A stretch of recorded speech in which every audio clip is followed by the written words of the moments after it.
Hello, good evening and welcome to News 360 live from our studio here at Adesanwe Kanda in Accra. I am Martin Asiedu-Date. And I am Judith Brown. Coming up in the headlines this evening. News 360 headlines is brought to you by Flamingo Paint, Pepsodent Charcoal and Pepsodent Herbal, EcoBank. Attorney General Dr. Dominic Ayine insists he has proved GA Plant's pool was overpaid and evaded taxes as he vows to use court powers to recover funds. Also coming up, Ghanaians from all walks of life, including former President Nana Akufo-Addo, members of parliament and senior figures from the NDC, commiserate with the family of the late Nana Konadu Rawlings.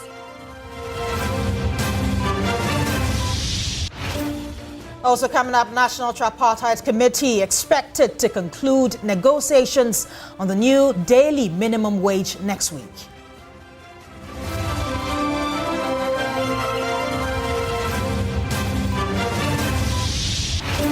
And on the international front, experts warn that the continuous gold plunge threatens cedi stability following a more than $300 fall in price in less than 48 hours.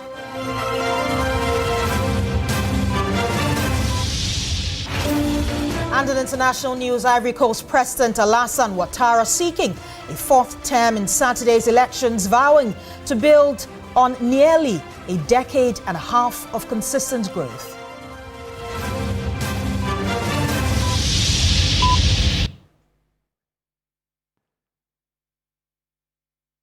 We are live around the world on 3news.com. We are also streaming on Facebook and on YouTube, and we always love to hear from you, so do let your comments come in. The details now. And members of Parliament on Friday paid a visit to the family of the late Nana Konadu Rawlings to mourn with them. A delegation heavily represented by the leading political parties pledged to support the family in these difficult times. Christian Yali reports. Solemn and heavy moment indeed at this residence. Members of Parliament from both sides, both the majority and minority, came to mourn with the family. Their visit was for a simple mission: to commiserate and condole with the family over the passing of the former First Lady Nana Konadu Rawlings, and also to mourn with one of their very own, a member on the majority caucus, Dr. Senator Rawlings. So Parliament is here to hear from the family if indeed what we heard is what actually happened. The minority leader, Alexander Fiomakin, indicated that the loss is not for any political party, but a national one. Sir, First Lady, Ekwenyano, Oma Emuyedu, Obiadi one dancers, Yesusano, Yate, Beijing conference, no ne emba, no ka emba sem, Nudukua, Obo, Oche, emba, said the Beya, Yebe Kataya, no friend to ma. Amijidi say emma bebre sua bibi efri no ho enti ye stress say enhihye bia ebusua mo ye no monkai say politics na ye de nanso asem we si a Ghana na asem ato no. Other members of Parliament have shared in this deep and ruthless pain. I really admire what I've seen about her for so many times, and Zenato happens to be a personal friend in Parliament, and I really commiserate with her. She's been a pillar.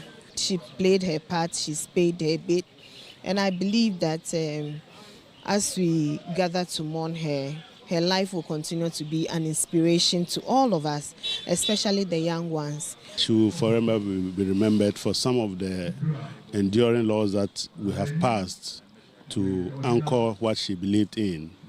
The interstate succession law, we all know, has made a tremendous, difference in the management of our families, and inheritance. The members of parliament have made a commitment that they would support the family every step of the way until the final funeral arrangement. Christian Yale, TV3 News, Accra. In a related development, her tireless work and advocacy have transformed the lives of countless women and girls, opened doors to education, economic empowerment, and leadership opportunities. The First Lady under the Fourth Republic, Nana Konadu Agyeman-Rawlings, may have passed, but her legacy lives on. Evelyn Tingma in the following report tells the life and impact the former First Lady had on the lives of millions. You can call her a trailblazing First Lady and a champion of women's empowerment, and you will not be wrong. She was Ghana's longest-serving First Lady, and she has left an indelible mark on the country's history. She first served as First Lady during the Armed Forces Revolutionary Council, reigned from June 4 to September 24, 1979, and also during the Provisional National Defense Council (PNDC), which ruled Ghana from December 31, 1981 to January 6, 1993. After her husband won the first and second democratic polls in the Fourth Republic, she also served as the First Lady from January 7, 1993 to January 6, 2001. Nana Konadu Agyeman-Rawlings was indeed a trailblazer in every sense. Her impact on Ghanaian politics and social development is still felt today. One of her most notable achievements was the establishment of the 31st December Women's Movement in 1982. The movement focused on women's empowerment, education, and economic independence. She mobilized millions of Ghanaian women across the country to participate in income-generating activities, as well as provided them with literacy and financial education. Today, the 31st December Women's Movement markets and daycare centers built by her still exist and are blessings to many. I just don't know, because she built the market. She built this market that we're selling. Yeah, man, no better market. The former First Lady contributed significantly to ensure the passage of the Intestate Succession Act 1985 PNDC Law 111, which protected the rights of inheritance of widows and children. Under her leadership, Ghana also became the first country to ratify the United Nations Convention on the Rights of the Child in 1991. Nana Konadu Agyeman-Rawlings' leadership and vision inspired many, including other African women leaders. In fact, she paved the way for future generations of women in politics and public service. It is our sole responsibility to ensure that our nation has in place the most effective constitution that guides our leadership and the most effective policies and strategies that make us a prosperous nation. As a politician, she was a member of the National Democratic Congress (NDC), but later founded the National Democratic Party (NDP). I want to change the lives of people like this. I want to improve and change the lives of people like this. Meaning, I will cover not paper, no swag. But number two, too direct. Let me show you what a woman can do for this country. Let me show you how I can turn your lives around in a matter of 4 years. In 2016, she made history as the first woman to run for president of the Republic, further solidifying her legacy as a trailblazer. Nana Konadu Agyeman-Rawlings' demise on October 23, 2025, at the age of 76, came to many as a shock. Her life's work serves as a testament to the power of dedication, hard work, and a commitment to empowering others, and her legacy will forever be remembered. Evelyn Tingma, TV3 News, Accra. We're going to stay on the issue of the death of the former First Lady Nana Konadu Agyeman. For a woman whose reign was not witnessed by many of the younger generation, the death of former First Lady Nana Konadu Agyeman-Rawlings has nonetheless struck a deep chord across the nation. In the last 24 hours, Ghana's internet generation has taken to social media to celebrate her remarkable legacy and lifelong contribution to national development. Before women empowerment became a hashtag, Nana Konadu Agyeman-Rawlings was already living it. Nana Konadu Agyeman-Rawlings was more than just Ghana's first lady. She was a woman who knew her worth and made sure the world did too. Like Mrs. Annie Jaggi and a couple of other ladies, but not to the extent that I thought we should go. And I was pushing it from the lowest levels to the highest levels, from the village level, the town level, into the cities, to the national level. And then I felt that if we could use the UN Declaration on Women to push the women's agenda, it will make it easier for the men to also accept where we wanted to go to. From X to TikTok, the internet generation has been eulogizing Ghana's former First Lady, celebrating her as the original feminist icon.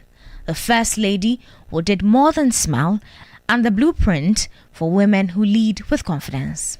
For a generation that never saw her in office, many are discovering her story for the first time and are beginning to realize how much she shaped the space women occupy in Ghanaian society today. I didn't come to meet her in her tenure of office, but I've heard a lot about her, that she was involved in a lot of women's rights activities. I think she has been very key in the Ghana's history as where we've come to be. I know her for being the former president's wife, who also passed a few years ago. So it's quite sad. Within the space of 5 years, we are losing both of them. It's a really sad moment for all Ghanaians. Looking at her impact, I know that she's an advocate for women's rights and also a role model for most women as well. So I feel like we've really lost a hero. Hashtags like RIP Nana Konadu, hashtag Ghana Month have been trending as young people share old videos, powerful quotes and her unforgettable fashion looks. Some posts even joke that she ran so former Second Lady Semira Bawumia could walk. Even though most of Gen Z never lived through her era as Ghana's First Lady, her story still hits hard. A proof that owning your power and staying true to yourself never goes out of style. Enyonam Haliga, TV3 News, Accra.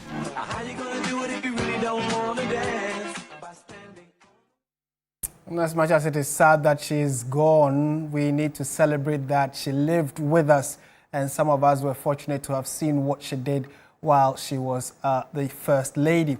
Now, more Ghanaians continue to mourn the loss of Ghana's longest-serving First Lady, Nana Konadu Agyeman-Rawlings, who passed away Thursday morning. Here are some scenes from the Rawlings' residence where prominent personalities, including former President Nana Akufo-Addo and former Liberian President Ellen Johnson Sirleaf, visited to commiserate with the bereaved family.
Away from the tragic death of Nana Konadu Agyeman-Rawlings, we're going to do some more stories. And the Attorney General, Dr. Dominic Anyine, has stated he has evidence to support claims of overpayment and tax evasion against JA Plant Pool suppliers of some drip equipment. The company has earlier denied assertions that it was overpaid $2 million for the import of drip equipment, adding that claims of tax evasion and overvoicing or invoicing by the AJ were factually incorrect.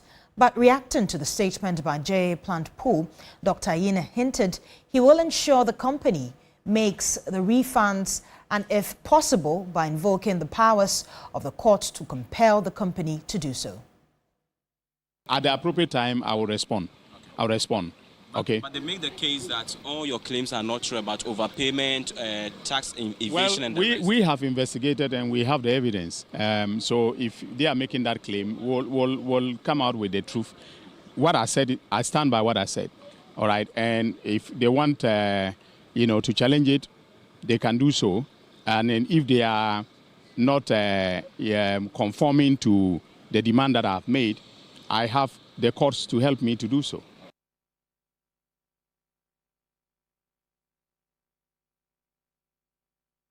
In more news tonight, the Ghana Refugee Board says 427 Ivorians have formally sought asylum in Ghana. This is ahead of the Ivorian presidential elections on Saturday, the 25th of October. Some Ivorians have fled to Ghana fearing post-election violence, as some major opposition candidates have been barred from contesting. Irama Smith has more on this report. The visit by the Executive Secretary of the Ghana Refugee Board was prompted by an earlier report by TV3 News of Ivorians seeking asylum in Ghana ahead of their country's elections. The team began its assessment at the Alubo border and the Jebiwaf, both in the Jomoro municipality, observing that the situation at the border was calm.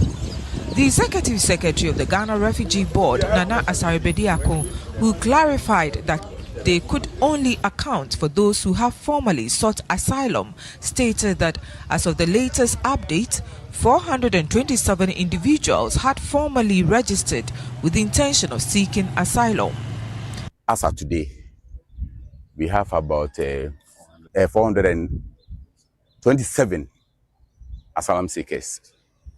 And to date, tomorrow will be the elections of La Cote d'Ivoire. And yet, you can see the border. There has not been any, confusion or anything to cause any problem. Actually, there was a report that over 1,500 people from La Cote d'Ivoire entered Ghana. It's untrue because we are from the camp and we deal with them directly. And when they come, we register them. They tell us their problem. We register, and the asylum seekers, we don't have 1,500 people.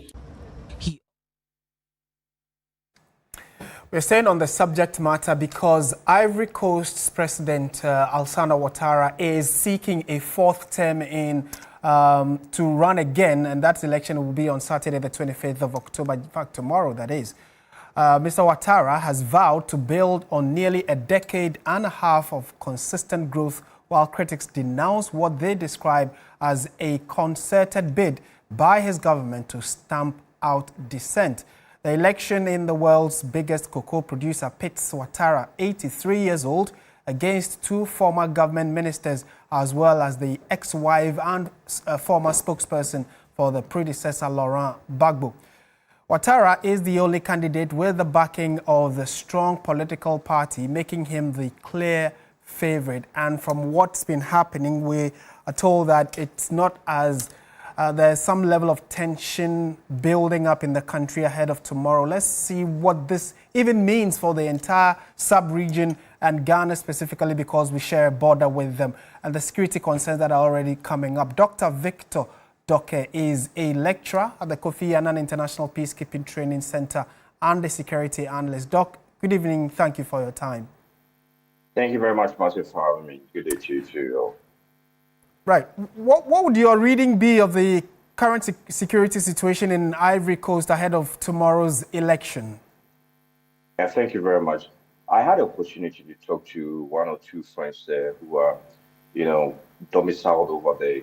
And what they tell me is it's pretty much calm. There isn't what we think tensions or agitations or whatever, but rather, it's more of those who have alliance or, in the past, alliances with the former president and his allies. Those are mostly the people who kind of like fear for political intimidation and whatnot. But generally, the youths over there have understood the aspect of remaining calm and then understand that even with regards to what is happening, seeking for them by the president or whatever, although most of them are not happy with it, they've understood that violence would not bring anything. The security situation there is pretty much calm. The state authorities there are taking control with regards to remaining vigilant, patrolling, and ensuring that the process goes ahead. But ideally, there isn't much to be worried about with regards to whether we're going to have more influxes of asylum seekers or not. But it's generally those who have known to be strong supporters of, Laurent Gbagbo and close allies. Those kind of fear for their lives because they may be easily targeted, and hence they may want to seek shelter or seek asylum also. But generally, it is calm. People are waiting for the DD to cast their ballot. Right. I mean, it's comforting to hear that, especially with issues of the history they have had when it comes to elections. But already we are told that in excess of 400 Ivorians have already entered Ghana seeking asylum. What advice would you give our security officers ahead of the elections? They probably should have that information by now, but now that it is just less than 24 hours to the elections, what should the strategy be in terms of protecting or seeding of any kind of influx from Ivory Coast? It is important that the GRA, Ghana Refugee Board, would be on top of issues, collaborate with state securities, national security, the police, NIB, NADMO, whatnot, immigration and customs. Now, you would expect that there will be collaboration between authorities here and then authorities in Cote d'Ivoire for collaboration and know who is coming in. Now, if you have situations such as this, anybody can come in with excuse of what? Seeking refuge because of political intimidation. The holding area where these people are coming in should be very much protected. Ghanaian state security should have their numbers in there and then ensure rigorous checks of those who are coming in, screening, so you identify anyone who is not supposed to be there, because there could be allegations of Ghana hosting, some kind of groups to counter the government in there, which you don't want to. So you need to screen very well with regards to state authorities. Ghana Refugee Board has to be, on its toes. Now we know UNHCR is no more in the system with regards to the camp or the holding area there. So the onus now lies to central government to push resources for Ghana Refugee Board to be able to meet their objective. Otherwise, then you have chaotic scenes over there. But ideally, security agencies should be able to screen well, identify who is a normal citizens from who has been in the armed elements coming in to seek shelter or refuge. That we should do. I think when we are okay with that, we'll be good to go, and then we should be calm and then coordinate as much as possible. There isn't nothing to worry about, but people will definitely come to seek, refuge. We are grateful for your time, and certainly will be engaging you more as barely less than 24 hours that election will be happening. Dr. Victor Doke, thank you for your time, as always.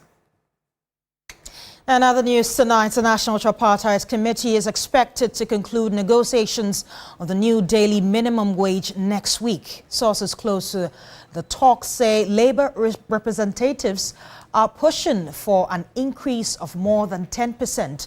Our Labour Affairs correspondent Daniel Opoko has more in this report.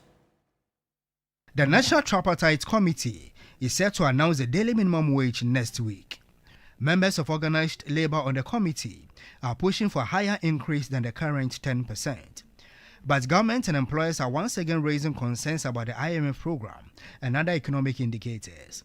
The leadership of organized labor has indicated that hopefully negotiations will be concluded next week. By the labor law, it requires that once two parties are engaged in negotiations, either party should not speak about the things until it is finally agreed upon. So any attempt by one party to ambush the other by running ahead to go and communicate do things in order to intimidate the other party. The labor law frowns on it.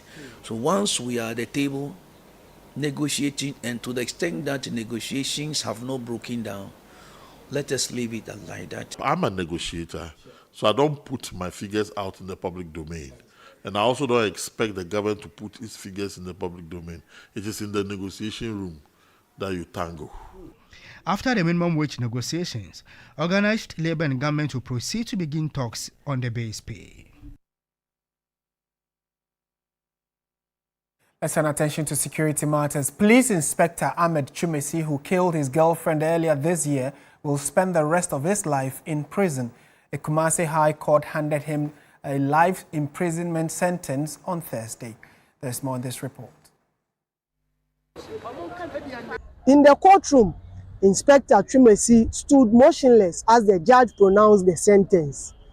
The court found him guilty of using a service rifle to repeatedly shoot Victoria Dapa, popularly known as Majwa, in the abdomen and chest at close range on April 20, 2023. The deceased was said to be the police officer's girlfriend. The 5-2 verdict by the juror came as a huge relief for the family of Majwa. For them, the life sentence is a necessary measure of justice. Yamani life a demand. Majwa ye 2 years ye hu Majwa bi. Wasai ma die, wasai abusua die, wasai ne ba die. Afena Majwa ebeda obeda. Nanso onwie peye. Ubeje de se emra ye chita kum no. Ye babontin be ka se ye gusa ye no mabiri. Eno na nebusuafo fa kira. Omo kekere akoda no. Ya wonti marity. Si ya wodi nkonim ne de. Ye nkasa pepri. Nemum ye na tie bibi so.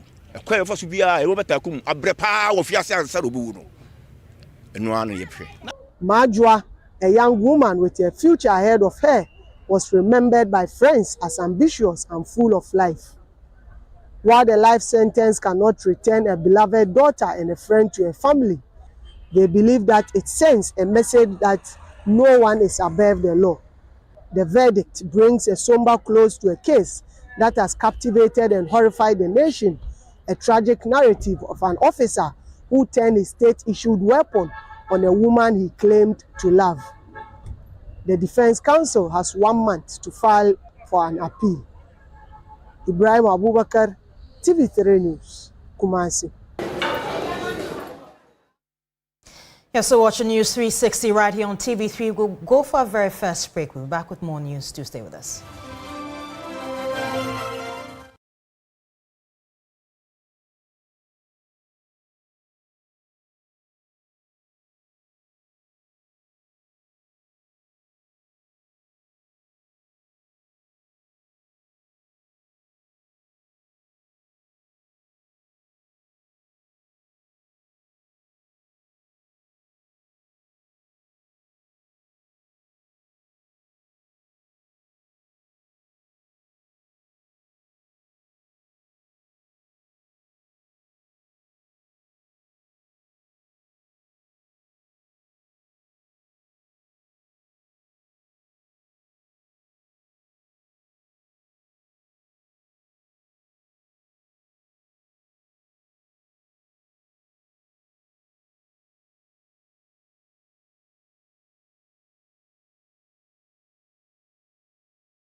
In the global commodities market, so by over 6% in less than 48 hours. An ounce of the precious metal lost in excess of $300 in value, with prices currently sitting around $4,134 per ounce. The worry is that a continued drop in inputs the city will impact the city negatively. The price volatility hits close to home for Ghana, where gold generates about 64% of total export earnings. So far this year, the gold industry has been a primary driver of macroeconomic stability, earning more than $8 billion and enabling the Bank of Ghana to shore up its reserves and support the local currency, the cedi.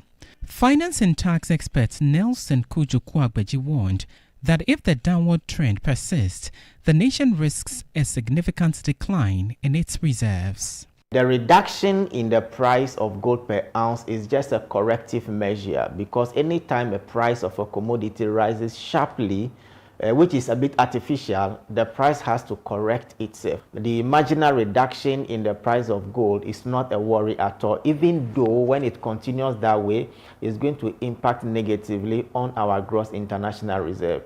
Executive Director for the Center for Policy Scrutiny, Dr. Edu Owusu-Sarkodie, points to increased gold outputs as one way for Ghana to mitigate the price shock.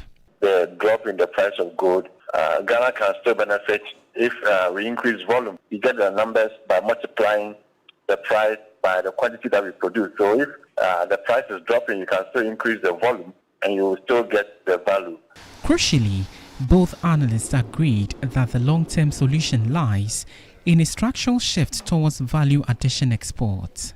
When you are managing an economy and you get to a point that things are not going as you expected, you have to change the gear. You have to look at the other areas. Ghana and many African countries are well known for exporting raw materials. Time to stop our dependence on raw materials. The diversification principle of the economy, we need to move away from commodities to a more value-added commodities. That when it comes to pricing, arises in terms of volatility, will not be so much affected. Away from that, Minister for Labour, Jobs and Employment, Rashid Pelpo, says the government is set to review the country's cooperative law. The move follows growing pressure from groups like the Agricultural Producers and Marketing Cooperative Association, who argue that the existing legislation dating back to 1968 is outdated and no longer reflects the realities of modern cooperative operations. Cooperatives in Ghana are a lifeline for many communities, supporting livelihoods in agriculture, finance, housing, and retail. By pooling resources, they offer inclusive access to credit, markets, and essential services, especially in underserved areas. Speaking at the 2025 SASCA Congress, Africa's largest financial cooperative event, the minister said the review aims to strengthen governance and expand access to financial services for cooperative members. The ministry is reviewing the cooperative bill, promoting digital innovation, and expanding access to financial services for youth, women, and informal sector access. These interventions underscore our conviction that cooperatives are not peripheral actors in our development story, but central pillars of inclusive and sustainable growth. Meanwhile, chairperson of ACOSCA, a Pan-African Confederation of National Associations of Savings and Credit Cooperative Societies, Madame Jeanette Magolo, reiterated her outfit's commitment to supporting the government's cooperative agenda. On behalf of Africa cooperative leaders, I express our gratitude to Your Excellency John Dramani Mahama and the Ministry of Labor, Jobs and Employment. ACOSCA stands ready to support your efforts in grassroots development and employment creation through strong cooperative structures. We'll end the segment with updates from the forex and commodities markets. My name is Minu Afo.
Hello, good evening, and welcome to the sports segment here on News 360. My name is Billy Shen. Now, following Ghana's qualification to the 2026 World Cup, President of the Ghana Football Association, Kurt Okraku, has called for an all-inclusive approach to harness talents and elevate the standards of the Ghana Premier League. He spoke in an exclusive interview with 3 Sports.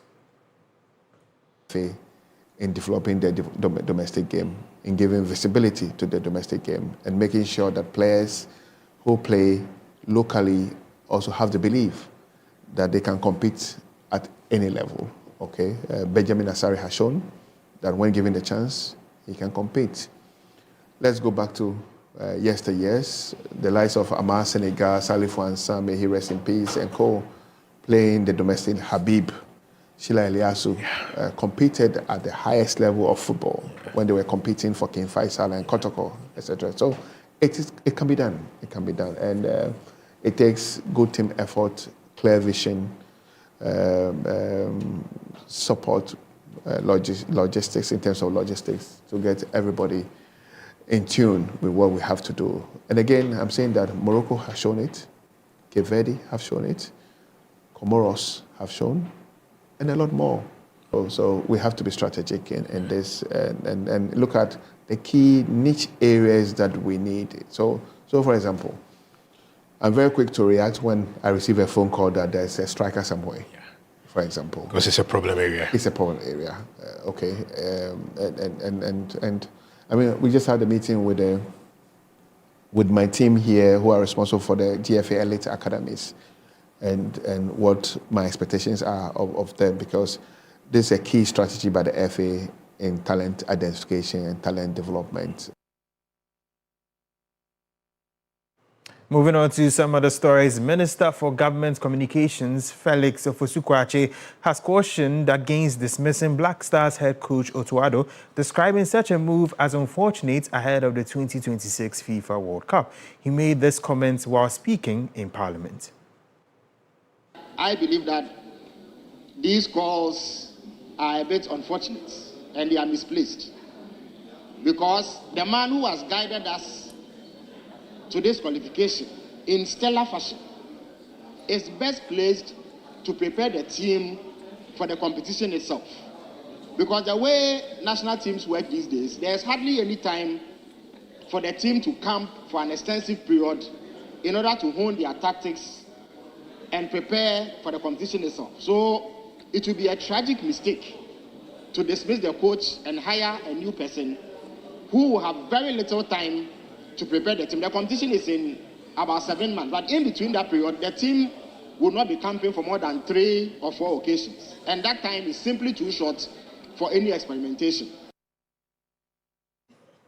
Now to the Ghana Premier League, where Hearts of Lions picked up a resounding 3-0 win over Basake Holy Stars to move to the top of the table earlier today. The Pando Bay side bounced back from their loss on match day 6 against BBNE Gold Stars with a convincing display. My colleague Mutala Yakubu watched that game and came through with this report.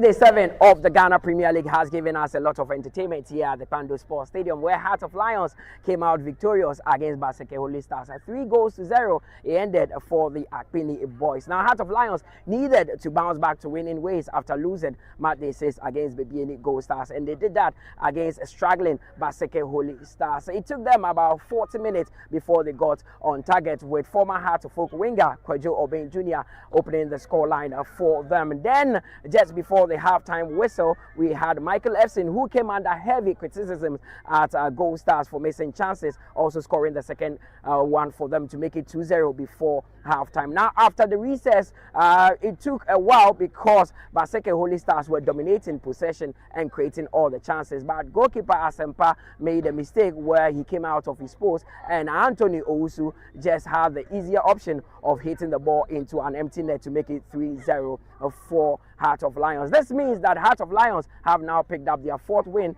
in the Ghana Premier League after 7 games. For Basake Holy Stars, they played 6 games and lost all 6 and are yet to score a goal. Tomorrow, Aduana would also take on Dreams FC. That game will be live on TV3 at 3 p.m. Then on Sunday, it's a big one because Heart of Folk will come up against BBNE Gold Stars. That game would also be live on TV3. Let's look at the fixtures for the Ghana Premier League for match day 7. Of course, we saw Pando Heart of Lions defeat Holy Stars by 3-0. Ediana defeated Dreams. Will face Dreams. Hearts of Oak will face Gold Stars. Karela will face Bechem United. Mediama will face Swedru All Blacks. Nations FC versus 11 Wonders. Samatex versus Hoho United. And Young Apostles will face Brecup Chelsea. Now to some way of updates from Morocco. Kotoko are currently trailing 2-1 to Wydad Casablanca, and the aggregate is 3-1 in favor of Wydad. There's still the second half to play, and Kotoko would hope to bounce back to qualify to the group stages of the CAF Confederations Cup. Bringing an end to the sports segment here on News 360. My name is Billy Shen. Entertainment is up next.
Entertainment.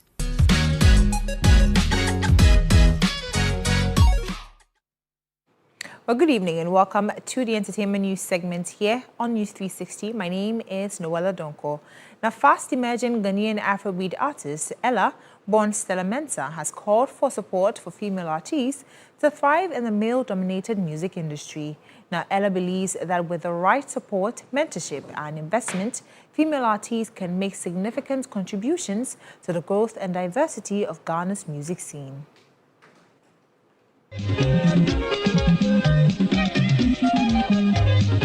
The music industry has seen significant changes over the past few decades, with women making notable strides in various roles. Despite persistent challenges, their successes continue to inspire and pave the way for future generations. Iconic female musicians such as Irama Bedu, Asabia Kropa, Akwesue Japan and Abrewa Nana, just to name a few, made an incredible mark on music history locally. Meet Ella, a fast-emerging Ghanaian Afrobeat sensation, poised to work hard to also establish her brand as a force to reckon with musically. Born Stella Mensah, Ella kick-started her career back in 2018 and has some great compositions to her name. Ella is an Afrobeat artist who is poised for greatness and ready to entertain the industry and then my fans.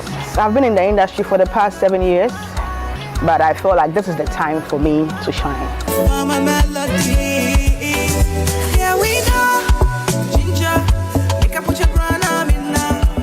According to the Rising Star, many talented women struggle to break through due to limited access to resources, inadequate representation, and societal stereotypes that often favor their male counterparts. She believes that with the right support systems, mentorship, empowerment, and investment, female artists can contribute immensely to the growth and diversity of Ghana's music scene. Be focused. Don't get distracted. It doesn't matter how long it takes. Just make sure that this is what I want to do, and believe in yourself that when the time is right, it's going to fall in place. So keep pushing. Don't give up on yourself. Ella emphasized her determination to rise above the challenges, work hard to build a solid brand. I want to see the brand Ella becoming a household name. I mean, the future is just beautiful. I can't say it all. Yeah, but at the end of the day, I want to be successful in whatever I do. She boasts of several singles, including Kolom and her latest release, Ginger, a track she believes will thrill music enthusiasts. Yeah, we know. Ginger, make up put your crown on me now. She got me a dancer with love. Well, that's it for the entertainment news segment here on News 360. But do stay tuned on the channel for the amazing programs we have for you over this weekend, starting tonight at 8 p.m. with Showbiz 360 with Giovanni Caleb. Yes, I beg your pardon. So my name is Noella Donko. Enjoy your weekend. Time now for international news.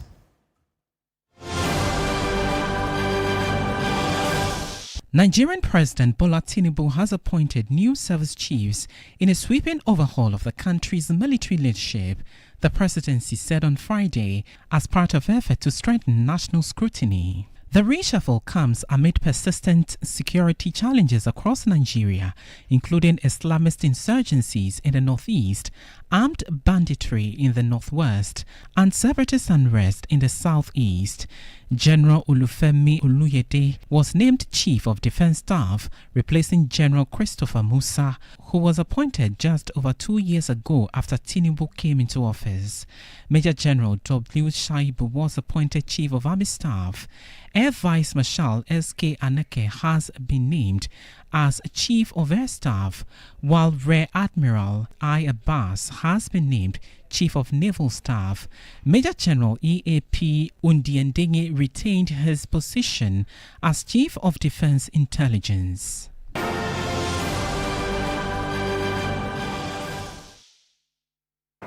And that's it for our package this evening. Thank you for watching. There is more news on our website, 3news.com. I am Martin Asiedudate. And I am Judith Brown. Do have a good night.